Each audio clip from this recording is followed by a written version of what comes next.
Remember me when the west wind moves upon the fields of barley.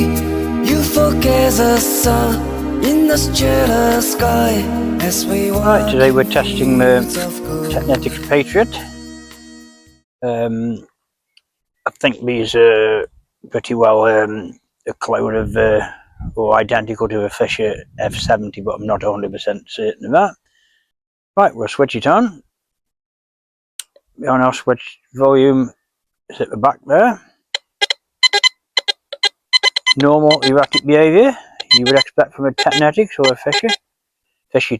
Switch it on and you get the Fisher logo. It is an F70 stuffed in a Patriot box. Right then, let's go through the menu. Pretty sensible sort of menu, I presume, same as on the T2. We've got a discrimination level, speed, the slow, or the other alternative, or the default type one, which is normal speed, I presume. If you put it on slow, it's just so erratic you can't use it anyway. What else have we got? Speed sensitivity. Actually, we're doing the test on 75 because if you put it over 75, it doesn't shut up. Threshold on 9 to get the most out of it. Number of tones, I'll put it on 3. Notch, we won't be bothering with. Well, the first notch is the iron that's knocked out, or it gets a bit noisy. Pinpoint button, ground grab, and we can get going with it. We've also got the frequency change. Should you be getting interference, you can go through all the different frequencies until you find one that actually stabilises it. It doesn't actually work, but it's there.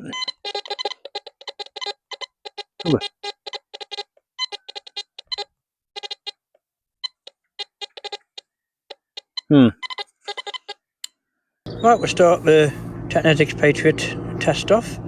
Never used one of these things before. I hope it's going to be better than the previous Teknetics I've tried. The main problem with these things, Teknetics in general, is just stabilising the damn things. They're all over the place. The frequency changing doesn't seem to make any difference.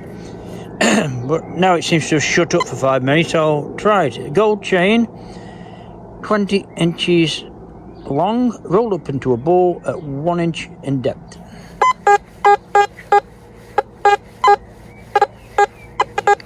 Flirting around between iron and whatever. It's a mixed signal. You probably think that was iron. Well, I would anyway. Sorry about reflection on the screen. Gold chain, 5 inches long, 1 inch in depth also.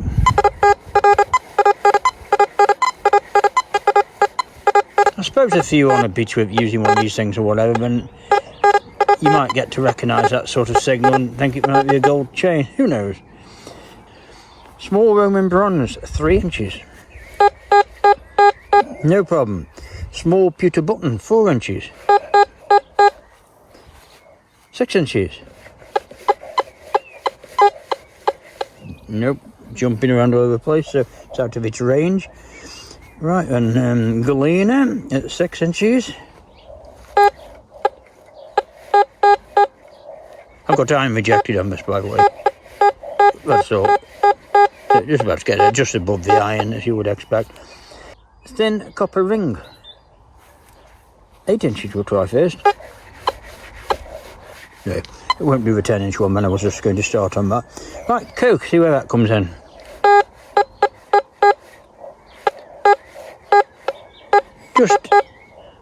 Just slightly above the iron range, so I'm sure you could easily knock that out.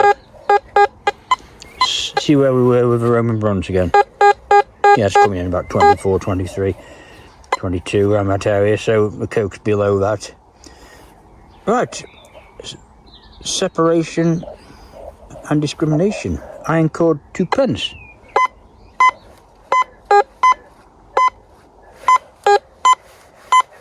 A one-way signal on that. Obviously doesn't like it. The crown bottle top. Yeah, Yeah, like that. Coins, high and low conductivity, 8 inches deep, 1 inch apart.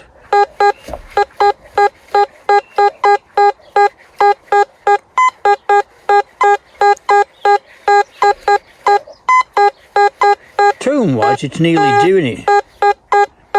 Not telling me there's 2 targets down me, all that is, but not quite. It should do it on this. This is the same thing, only 3 inches deep.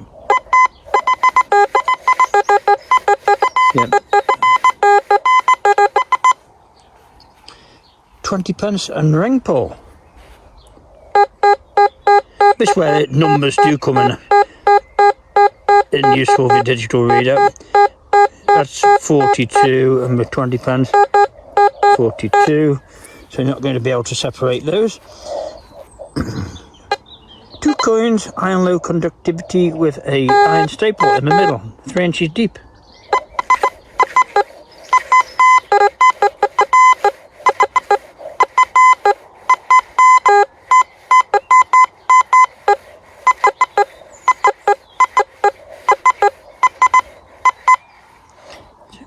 Can't really get 3 signals out of it, but I can tell it's iron down there and something non-ferrous as well. Low conductive coins, 5p, 4 inches. 5 inches. 6 inches. 7 inches. Just about 8 inches. I think it's lost it there. If you could get the sensitivity wound up a little bit more, then it would definitely get some of these targets a couple of inches. And I can't get it on the eye really, just getting EMI and sounding off all over the place. So this is 4 inch deep, 5p on edge. It's across the edge of the coin. I'll go down the length.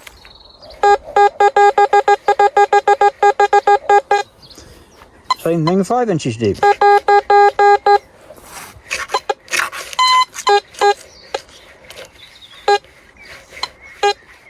Now this 5-inch one I've had a problem with lengthways before. I don't know what's going on down below. There's obviously something there that upsets it. 6 inch.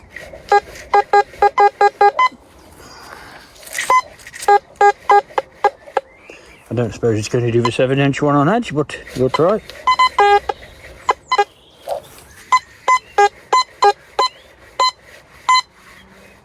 Half a signal lengthways. Where are we? Cut quarter, 2 inches. 4 inches.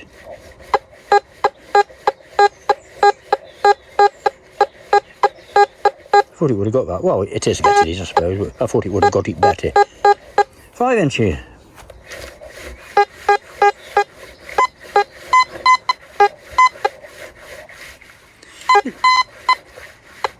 Just getting it, but it's right on the edge of its ability. I don't think I'd be digging that particularly. High conductive coins. George III halfpenny, 6 inches. Nice high tone on that. 7 inches. 8 inches.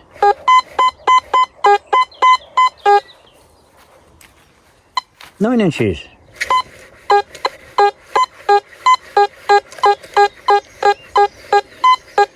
It's getting it, but it's a bit signal tone has obviously changed because it's deep. That's the 10-inch one.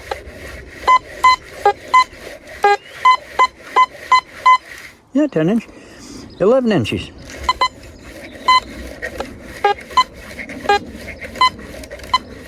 No. Right, Georgian halfpenny on edge. Well, we've got 6-inch one we'll start with.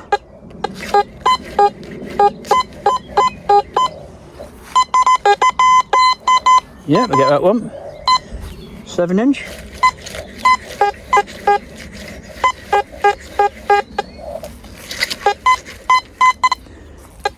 8-inch.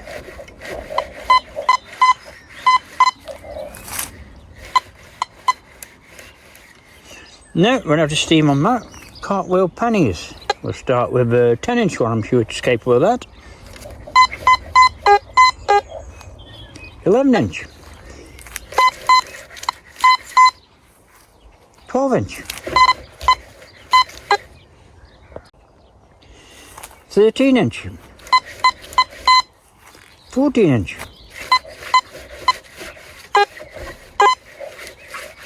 just nearly gets it. Very impressive though. Cartwheel pennies on edge, 8-inch,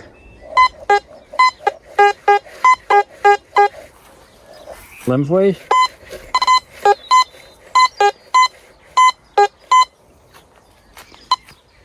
9-inch,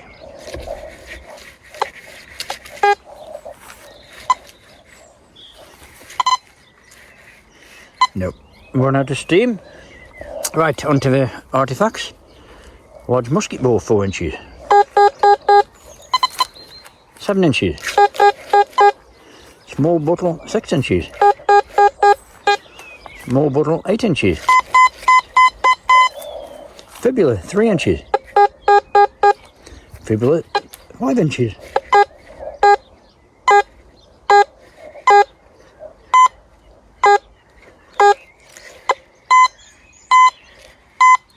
just getting a one-way signal on that. We'll try some of the harder to find artifacts. Also on this bottle, 15 inches down.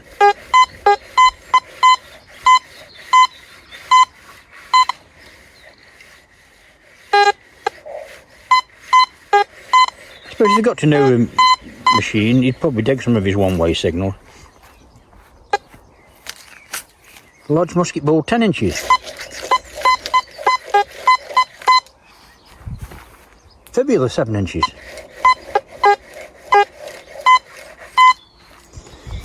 Large lead weight, 14 inches. Not convincing really. Thimble, 12 inches. No. Teaspoon, 13 inches.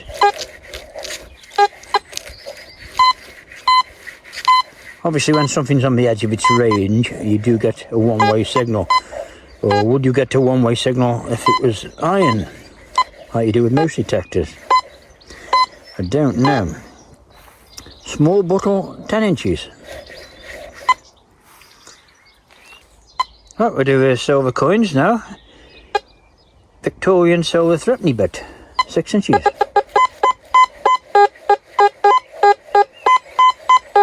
Can't decide on that way, 2 different tones. Yep. EMI's kicked in again. Silver sixpence, 7 inches.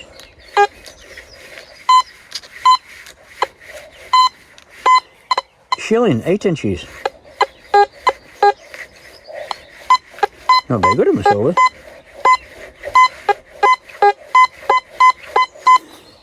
Edward I medieval hammered penny, 6 inches.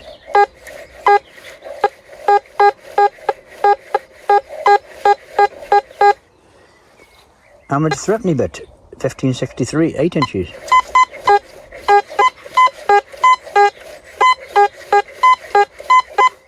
Threepenny bit silver at 8 inches. That's silver threepenny bits anyway, sixpence, 9 inches.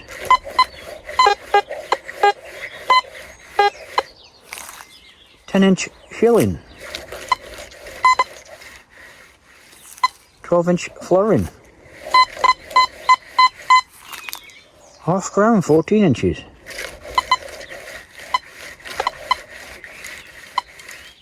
Onto the iron artifacts. Horseshoe, 6 inches.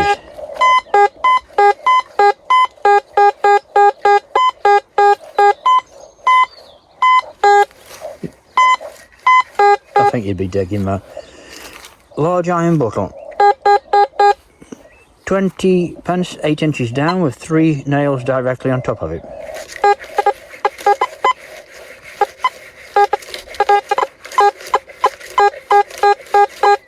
Just about. 20 pence, 8 inches down, 3 nails, 4 inches above it.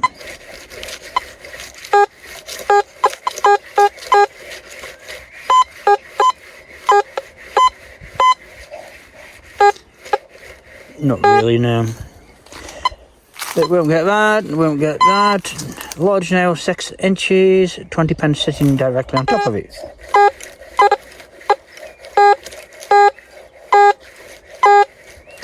The one-way signal again when we're not sure. Halfpenny, 6 inches, Coke 1 inch.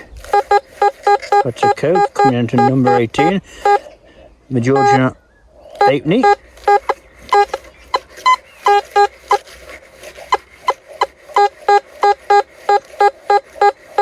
Doesn't really get him out.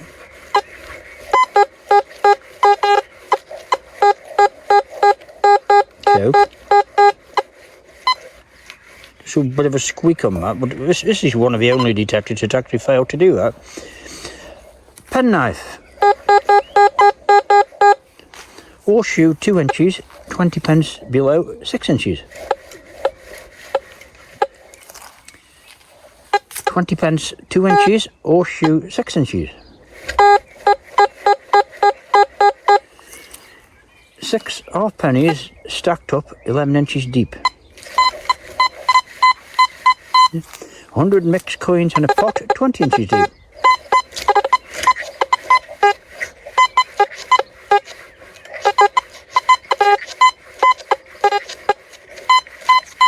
Yeah, it gets that. 6 halfpennies in a row on edge 2 inches deep. Nothing that way whatsoever. And we'll get it from that way. But you can't get the sensitivity up a bit more on this really, because I think it could be pretty effective. Let's just try something. I've got it on 75. Just whack it up to 85. See what happens. Apart from the chattering, of course. Cut quarter 6 inches. Yeah, perhaps that was a bit ambitious. 5 pence 10 inches. Hasn't made an awful lot of difference, hasn't it?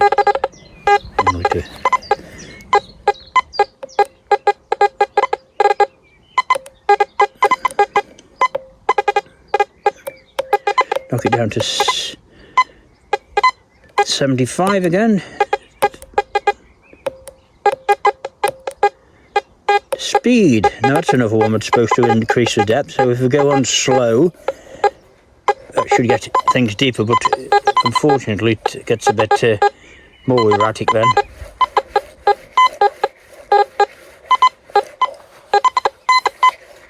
It's a 6 inch deep cut quarter. It doesn't really make any difference, does it?